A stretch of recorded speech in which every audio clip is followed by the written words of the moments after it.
massive advance. You buy the chain, the cars, and the house. But the moment you try to bring street rules into a corporate boardroom, you have already lost the game. Today, we are breaking down the hardest lesson every rapper has to learn when they transition from the block to the billboard. The money is real, but the street code, it's a massive liability. Let's look at exactly why trying to be a street dude after signing a major deal is the fastest way to lose it all, and why the smartest players in the game are trading in their shooters for lawyers. Gucci Man and the Pooh Shiesty incident, though we don't know all the ins and outs, only what the media is saying, but yeah. I get it. I understand what from both angles what was going on. And I'm gonna be honest with you. I'm just gonna say like that type of shit it don't work, because if it worked, I would have been doing it. Yeah, trust me. I would have been with it. We got away with a couple of those. Yeah, I would have been doing it right now. Nigga, I would have been doing that. Got away with a couple of those. I think that's more like What he trying to say? He run up on 50? That's what he trying to say. He'd have been doing that because 50 been on his neck for a little while. He's saying he would handle business differently. Okay. And that's what he's saying. I definitely know dudes have changed. Anyway, I bet you Jim Jones wasn't sitting on the block with his legs crossed like that. I hope not. I know that for sure. That's more like pre-social media. Yeah. Nigga, I think since social media dropped, that ain't really it's harder to do that now because you viral in the morning. Back then, y'all feel like before social media, you could, you know what I mean, pull up. And they was word up like a nigga had to hear about that. Like, you know what I mean? Like now, being a street nigga. There's cameras everywhere. They got footage of motherfuckers getting. That right there is the first harsh truth. The internet loves a villain and fans demand artists move like it's 2004. But the game has completely changed. You can't handle things off the grid when everyone has a 4K camera in their pocket and social media is ready to make you go viral before you even leave the scene. The immediate reaction of a younger unsigned artist is to handle it right then and there. But what happens when you are Gucci Mane? You aren't just an individual anymore. You are a target. And as the guys point out next, no one understands this dynamic better than the woman standing right next to Gucci. Listen to this breakdown of the Keisha K factor. They was banking on Gucci being a street nigga. I'm telling you what happened. That's what they was banking on. There's footage of everything. Cameras is crystal clear. I don't know what happened, but if it did happen the way I'm thinking about it. How it happened, man? First of all, I have to hear the main version. Here's the discrepancy. They saying that Gucci Mane may have pointed the guy out. I'm not, based on what it says, it says it I'm like, well, I don't know, right? But then I start to really analyze it. And I looked at Gucci's wife, and I said, oh, shit, she runs shit. So then I thought about the conversation he's had that when he got off the plane and he got back home. She said, motherfucker, you ain't no street nigga no more. You a businessman. You gonna get your ass up. What? You gonna do what? You gonna pick up the sticks. You gonna do what? You gonna you ain't spending shit. You gonna get your ass up and you gonna go down to that motherfucking police precinct and make a report, okay? That's how that works? You are a businessman. You are not a street nigga no more, okay? If you want to save this relationship.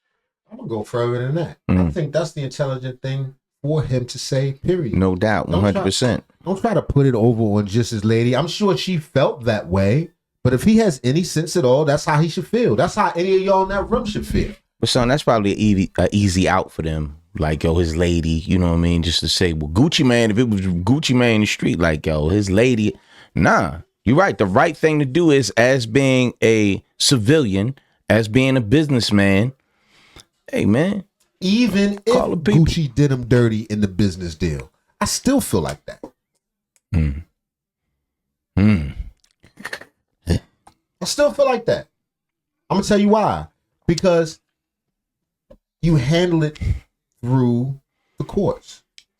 You handle it through the proper channels. Through the proper channels. The proper channels is never go, you know what I mean, get it in blood. That's never the proper It shouldn't be. Unless you're defending your family. Or something of that nature. A business deal is just that. These are the rules of that game. Yeah, Gucci, I don't know the specifics of how he supposedly has taken this $25 million or whatever people are talking about. Supposedly. But initially, the beef was over Scar passing and how Gucci responded to it. How he handled it. That was the initial story when it was out before any arrests were made. Because let's make no mistake, we heard about this when it happened. Oh, yeah. In real time. Right. The arrest is new. But like, they damn near was reporting on this when it was going on. Gucci Mane back there getting robbed. You know what I'm saying? Like, it was going certain channels. We're not going to speak on, you know, but certain people that are really, really tapped in. This isn't new. So I'm just saying, even if it was bigger than just the disrespect of Scar, well, I don't even gonna call it disrespect. He said he wanted his chain back. That's kind of crazy. But at the same time, you want to be off the label.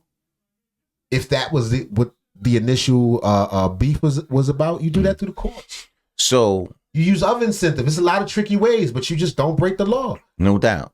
So from what you're saying is, from Maino's standpoint and the Let's Rap About It podcast standpoint, is they with Gucci Mane.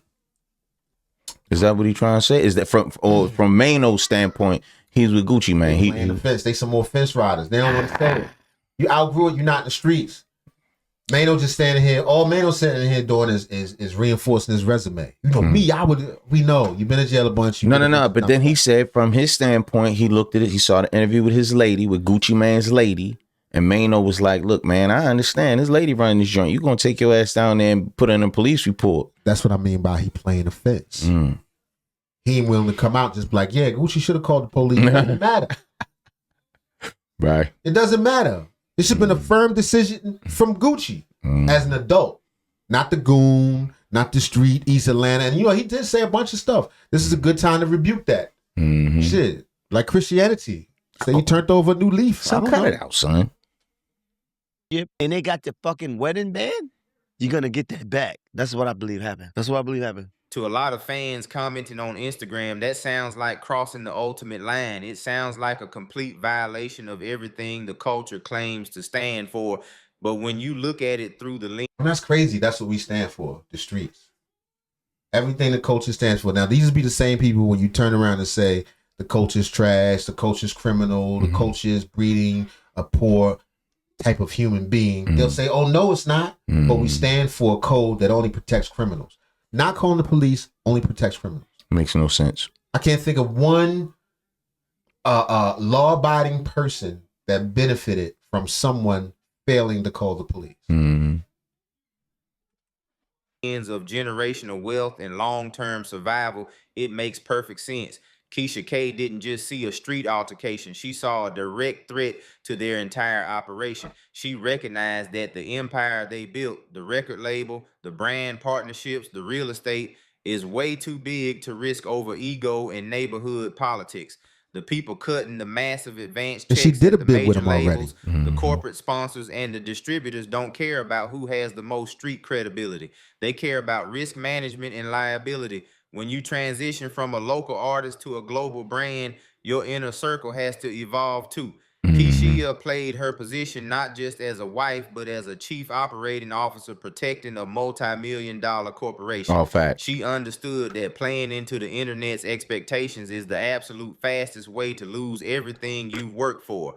Because you know what? They're going to forget about this. Gucci could straight up snitch the way he should. Point a finger and all that. If he drop records and just don't acknowledge it and keep going, they're going to forget. They're going to forget. There's too much stuff go on to be worried about his Gucci snitching. What? We'll see it. Did he drop a hot record? Come on, man. Stop playing. That harsh corporate reality is exactly what the guys tackle next. They pull back the curtain on how the industry actually operates behind closed doors. Now watch how the panel takes this even deeper. The music we listen to might be street, but the business of music is anything but. What we're not going to do here is we're not feeding into what social media says. We just did it. We're trying to state a fact of how to handle business. No, but do you think that his wife made him go down there and point the finger? If he did. I don't think in today's time in society and what's going on with social media, me personally, I don't feel like any business, that's the way to go. You know what I mean? Like, I get it if you feel like you're being fucked over, but everything is going to be exposed. But legal, unless you really like getting off the grid and doing something. Imagine you running up in the motherfucking massive pill up on Nas with the Dracos. I couldn't picture it because it's like, for what? I would advise any. I don't understand it. You know the question I want these niggas to answer? If you was Gucci Mane, would you have told? Absolutely. As artists. As them everybody being that's artists. talking shit, I want straight up answer that question and then let life go by. You mean from the four of them? Maino, Davies, From every Fabulous. tough rapper Jim Jones sitting there with his legs folded. 50 Cent, everybody. Mm-hmm. Lil Durk, NBA, Young, everybody. All of them. One, two, three. Oh, if you was Gucci Mane. Option A, option B. What would you take? Then I want to live life and go back and do in 10 years and look at everybody's life. See what the people who made one decision trajectory is, and see what the people who made another decision trajectories are. Oh, no doubt. Come on, man. Half these dudes have never been tested. And, come on, man. Once again, I think these dudes are lying. Much like I felt like Tony Yayo was lying. They lying. I ain't gonna say Tony Yayo was lying. Tony Yayo was straddling the fence. Honest. He wasn't being honest. He was straddling the fence. He was straddling the fence. 50-year-old man, he know goddamn well he ain't trying to take it to the streets. No, you could tell. You could tell it in his conversation, the beginning of his conversation, until Uncle Murder started saying. Then he like, nah, I'm with you 100%. Like, nah, man, he stand on it. I don't know what the age difference is between the two of them, but I clearly can see the mentality between the two of them is different enough to say, man, Yayo don't feel that way. He can't. He's almost forced to because of who he around. I take it a step further. I can see Uncle Murder in the lobby. I can see Uncle Murder in the building with his men. So he's standing in front of the bodega. They doing whatever they do. But Yayo, like I said, Yayo, man, he travel with passport bros. He out here doing his thing, man. Like you say, he caviar and duck over and he ain't trying to get that up. Nah, he ain't trying to get that up. He ain't trying to get that up. He understand the business. You have to understand at a certain time, at a certain point in your life, there has to be some growth. There has to be some growth where you like, look, man, that street shit is for the streets. This right here, this is on a business level. We talking big money. Big money. So back to Gucci Mane. And listen, first of all, everybody's entitled to their opinion. May it be Maino, Jim Jones, Dave East, Fab, all them dudes, man. Everybody entitled to their opinion. But when it comes down to it, like you said, what you gonna do? Lie. This is how you gonna do. To handle business in a business fashion, you know, get you a lawyer. I don't think we are in any times where you could just take matters in your own hands and just it's just not the time. So I think, like, especially you're in the music business, so it's contracts involved. There's, of course, you know, these are street artists that are also involved in hip hop, but this is not a street business. It doesn't work. That doesn't have the same street codes and ethics. So people who operate through it, they don't. Everybody in it is not rooted through the streets. So this is a business. So anything that goes on, I would advise people to like get a lawyer and find out what way you can fight in that way. And right, because Fab ain't never been the thug type. He never perpetuated that. Who knows? He might be a stone cold thug behind the scene, but he never gave nobody that appeal to it. That's not how he got on. I respect his hustle. I respect his hustle too, and I know goddamn well that he don't feel like that. No, he just said it. Everybody in it is not rooted through the streets. So this is a business. So anything that goes on, I would advise people to like get a lawyer and find out what way you can fight in that way. And the line gets blurred though. You could be you could be street, but this is not a street business. But that line gets blurred. You get what I'm saying? The content. So people say, "Oh, Gucci's a street nigga." You know, yeah, but the music is street. The motherfuckers that's cutting them checks, they not street. Also because of what he presents. The people that cut the checks 9 times out of 10 not street. Once you sign that piece of paper, you are entering a world of corporate lawyers, LLCs, and morality clauses. The executives cutting the multi-million-dollar advances aren't abiding by street codes. If you are an artist and you find yourself in a bind, handling it the street way might win you some temporary clout, but it will lose you your distribution, your touring revenue, and potentially your life or your freedom. But even when you try to handle it legally, it gets complicated fast. Listen to Jim Jones break down the legal trap of signing those papers. Let's dive into more what Spitz was saying. In this situation, say it all went through and we didn't even see what was going on in the media, and maybe they pulled it off. Well, but when Gucci leaves and then call his lawyer in the morning, like, y'all ran into some shit where people had pressure on me, and they made me sign his papers as false. The lawyer's now going to, it's not that easy because they made him, at the end of the day, there's no way to get around what he has signed. You heard he signed the paper that needed lawyers and all type of shit, present, consent, you know how this shit go. It's like, right, and they said he said that in there. They said he said, yo, this ain't how it's supposed to go. You got to get the lawyers. The lawyers got to. They said the nigga said, shut your bitch ass up before we shoot you. At the end of the day, this situation is a masterclass in the growing pains of hip hop. It shows us that survival in this game isn't just about how you handle yourself in the neighborhood. It's about how quickly you can adapt to the boardroom. Gucci made the transition. He protected his assets and he secured his legacy. It's a harsh reality check for the culture, but it's a necessary one. You can rap about it all you want, but when the cameras are off and the feds are watching, you better know how to handle your business like a CEO. But I want to know what you guys think. Do you agree with the guys on the podcast? Is it time for the culture to completely separate? You know what really messes me up? Let's hear it, son. People want Gucci to be the old Gucci.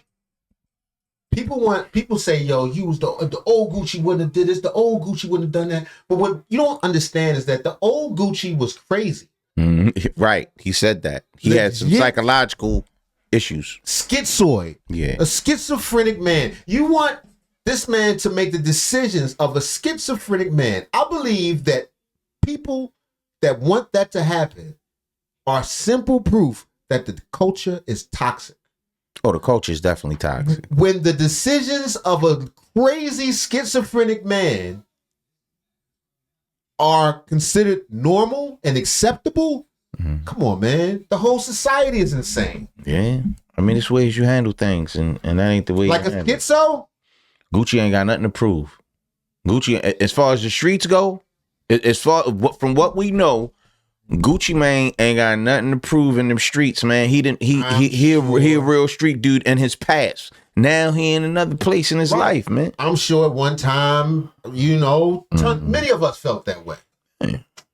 Yeah. Myself included. Or would have responded in another way. Yeah, no doubt. Never called the police. Nothing. What happened? Right. Nothing? Right. No. Right. Serial killer, mass murder, grizzly bear, nothing. You're never gonna call the police for nothing. No, not these niggas. Earthquake, anything. I got it. Right. For what reason? Because the criminals might go to jail. Because they thugs and goons. Ridiculous. Anyway, next story. Mic check. 1, 2.